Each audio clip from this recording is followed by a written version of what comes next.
नमस्कार, खबरों की खबर में आपका स्वागत है। बड़े बुजुर्ग कहते हैं कि जब ऊपर वाले का डंडा चलता है तो आप कितने बड़े करोड़पति हो, खरबपति हो, अरबपति हो, वो पैसा काम नहीं आता।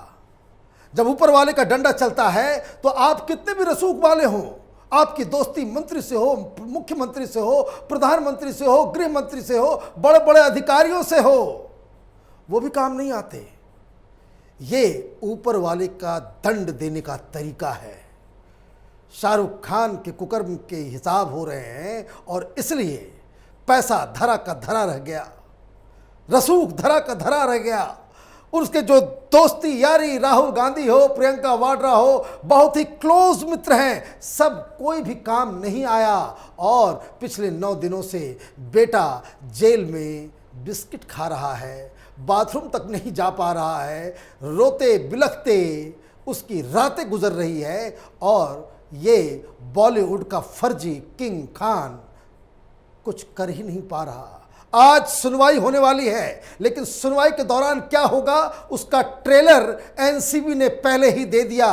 पिछली बार जब ये अर्जी लगाई गई थी तो 3 दिनों का टाइम दिया गया था कि एनसीबी इस जमानत को विरोध अगर कर रही है तो किस आधार पे कर रही है। तो वो जो याचिका के ऊपर जो जवाबी कार्रवाई की गई है, लिखित जवाब दिया गया है, उसके कई सारे डिटेल्स हमारे पास हैं, जिसे सुनने के बाद आपको समझ में आ जाएगा कि आर्यन का बचना मुश्किल ही नहीं नामुमकिन है। क्योंकि एनसीबी ये कह रही है कि हम तो इसे अपोज करेंगे। शाहरुख खान तमाम बड़े बड़े दिग्गज वकीलों को कानून की कोर्ट के सामने वो पेश कर रहे हैं।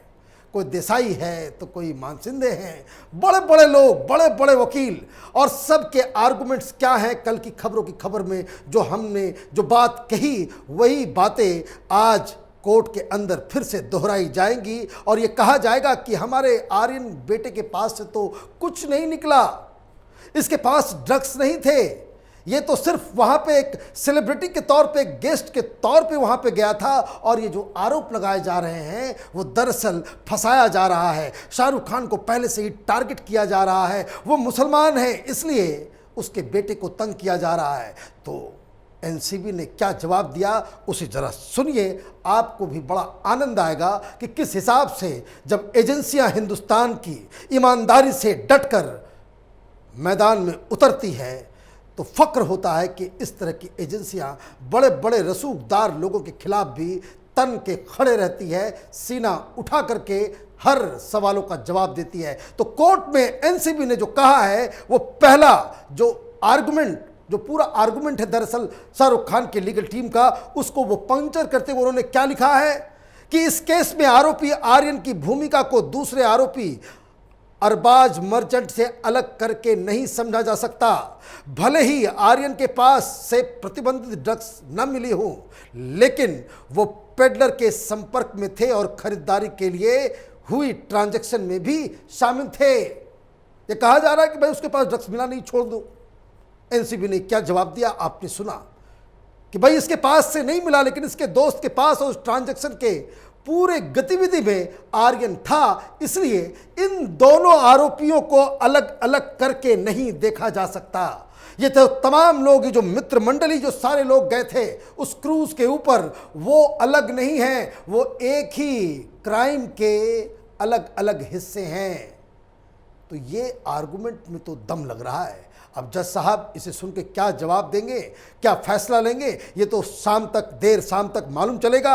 लेकिन एनसीबी ने और भी कई सारे जो सवाल उठाए गए हैं शाहरुख खान के लीगल टीम के द्वारा, उस पर जवाब देते हुए कहा कि आर्यन पेडलर के संपर्क में थे और ये बड़ी साजिश है जिसकी जांच जरूरी है।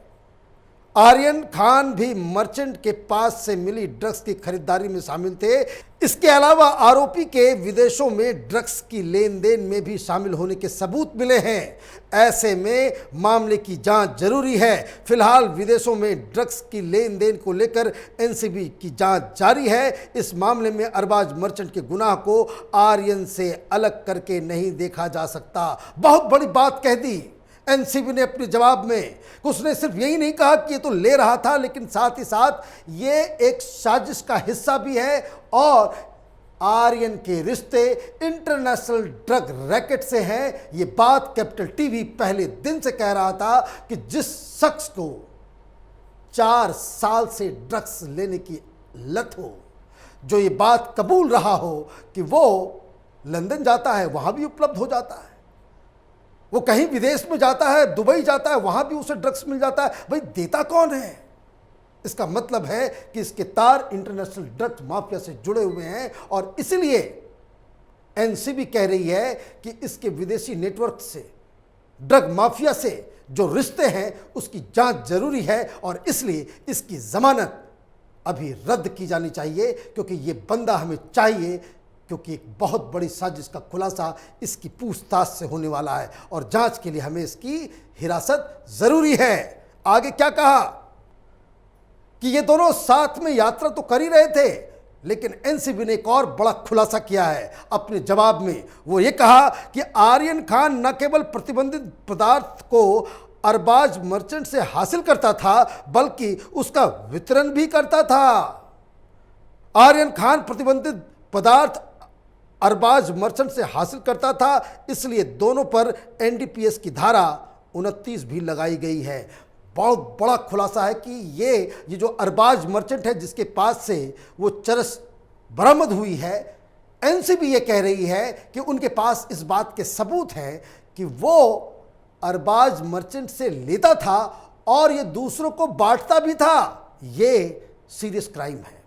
आप कहीं से खरीदते हैं, ड्रग का सेवन करते हैं, वो कंज्यूमेबल क्वांटिटी में है, तब तो फिर भी ठीक है, लेकिन जैसे ही आप कहीं से ड्रग्स लेते हैं और कहीं जाकर के उसे देते हैं, वितरण करते हैं, तो ड्रग पेडलिंग के चार्जेस आपके ऊपर लग जाते हैं। आप सिर्फ कंज्यूम नहीं कर रहे बल्कि समाज में इस जहर को बांटने का भी काम कर रहे हैं। तो ये कहानी लंबी होती चली जा रही है। अब दूसरी बात जो इस अपने जवाब में एनसीबी ने अपने जवाब में यह भी लिखा कि एनसीबी की जांच के दौरान कुछ ऐसे सबूत हाथ लगे हैं जिससे यह बात सामने आती है कि आर्यन खान ड्रग्स हासिल करने के लिए अंतर्राष्ट्रीय ड्रग रैकेट नेटवर्क के संपर्क में था। इस सिलसिले में एनसीबी जांच कर रही है। जांच के दौरान यह भी खुलासा हुआ कि आर्यन खान को आरोपी नंबर 17 यानी अचित कुमार ड्रग्स सप्लाई करता था। अचित कुमार के पास से एनसीबी ने 2.6 ग्राम गांजा बरामद किया है और ड्रग्स केस के आरोपी नंबर 2 अरबाज मर्चेंट, जिसे शिवराज हरिजन नाम के पैडलर से ड्रग्स हासिल करता था, उस शिवराज हरिजन के पास से एनसीबी को 62 ग्राम चरस बरामद किया है। मतलब आप समझिए कि एनसीबी इन दोनों को पकड़ के लाई। इन दोनों से जो जानकारियां मिली, इनके फोन से जो नंबर्स मिले, इनके जो फुटप्रिंट्स मिले डिजिटल, उसके जरिए 2 ड्रग पैडलर्स को पकड़ा गया। 2 ड्रग पैडलर्स इस बात को कबूल कर रहा है कि वो अचित कुमार आर्यन को देता था, ये शिवराज हरिजन जो है वो अरबाज मर्चेंट को दिया करता था। मतलब ये कि ये जो नेटवर्क है वो काफ़ी बड़ा है और एनसीबी बार बार इस बात को कह रही है कि इस सब के पीछे इंटरनेशनल ड्रग माफिया है। और ये आसान, ये कोई मुंबई में रहने वाले लोग जानते हैं कि ड्रग्स का पूरा धंधा ये पाकिस्तान से कंट्रोल होता है। डी कंपनी, दाऊद इब्राहिम की कंपनी, ये सारे मसले को कंट्रोल करती है, वही ड्रग्स सप्लाई किया करता है और इसमें बॉलीवुड पूरी तरीके से लिप्त है। ये बात एनसीबी जब से सुशांत सिंह राजपूत की मौत हुई तब से इसको कह सकते हैं डायरेक्शन में एनसीबी की हर जांच चली जाती है। तो इसका मतलब ये है कि आरोप आर्यन खान के ऊपर बहुत ही संगीन लगे हैं और एनसीबी ने अपने जवाब में कई सारे भेद खोले। जो 20 लोगों को गिरफ्तार किया गया, उनका रिश्ता आर्यन खान के साथ कैसे है, किस तरीके से इन लोगों के बीच ड्रग्स का आदान प्रदान होता था, पैसे की एक्सचेंज होते थे, खरीदा जाता था, पैसा कहां से दिया जाता था, क्रिप्टो करेंसी का किस तरह इस्तेमाल होता था, डार्क वेब का किस तरीके से इस्तेमाल होता था, ये तमाम चीज़ें एनसीबी ने अपने जवाब में दायर किया है। तो एक तरफ शाहरुख खान का पैसा, शाहरुख खान की लीगल टीम, शाहरुख खान का रसूख है, तो दूसरी तरफ समीर वांगखेड़े की ईमानदारी है और कोर्ट के सामने इस पे ही फैसला होगा कि आज ऊँट किस करवट बैठने वाला है। लेकिन एक बात तो ज़रूर है कि शाहरुख खान ने मीडिया में कई सारे पत्रकारों को खरीद कर एक इसको कह सकते हैं कि सॉफ्ट स्टोरी चलाई जा रही है कि आर्यन खान बेचारा बड़ा परेशान चल रहा है जेल के अंदर। वो खाना नहीं खा पा रहा, जेल का खाना उसके गले नहीं उतरता।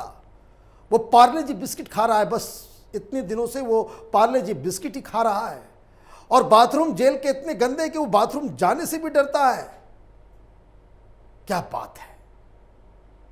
शाहरुख खान के बेटे के लिए इन पत्रकारों को ये अर्जी लगानी चाहिए कि जेल में अलग से व्यवस्था कर दी जानी चाहिए। ये देश के जितने भी बड़े बड़े मंत्री के बिगड़ैल बच्चे हों, जब ये जेल जाएं तो उनके लिए 5 स्टार का कमरा होना चाहिए। ये यही बात कह रहे हैं। इन लोगों को शर्म तक नहीं आती है कि इस तरह का आर्टिकल ये लोग लिखते हैं कि बड़े कष्ट में हैं। गौरी खान दिन भर रोती है, शाहरुख खान को नींद नहीं आ रही, वो बेचैन रहते हैं कि मेरा बेटा। अरे इस तरह की दलाली आप करेंगे पैसे को लेकर के? क्या चाहते हैं कि जेल के अंदर जब शाहरुख खान का बेटा जाए, बड़े बड़े फिल्म स्टार, बड़े बड़े मंत्रियों, रसूखदार, इंडस्ट्रियलिस्ट का बेटा ये ड्रग के केस के में अंदर जाए तो उसके लिए 5 स्टार सिस्टम वहां पे बना दिया जाए, पिज्जा बर्गर मिले उन्हें, बाकायदा होटलों जैसा कमरा मिले उन्हें, और गरीब का कोई बच्चा जाए तो वही जेल की दाल और जेल की रोटी खाए। इस तरह के पत्रकारों को भी पहचानिए।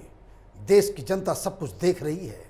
हिंदुस्तान बदल रहा है और हिंदुस्तान में ये जो रसूख वाले पहले अपनी मन मर्जी से सब कुछ किया करते थे, वो हिंदुस्तान अब नहीं है। लोग सवाल पूछ रहे हैं सोशल मीडिया में, जिस हिसाब से शाहरुख खान के खिलाफ लोग खड़े हो गए हैं। शाहरुख खान की सारी हेकड़ी इस केस के बाद, चाहे वो बेल मिल जाए या बेल ना मिले, उससे कोई फर्क नहीं पड़ता। लेकिन शाहरुख खान ने अपने ड्रग से, इसको कह सकते हैं कि लत में फंसे हुए बच्चों को डिफेंड करके उसने वो महानायक की जो इमेज थी उसको पूरी तरीके से गर्त में, मिट्टी में मिला दिया है।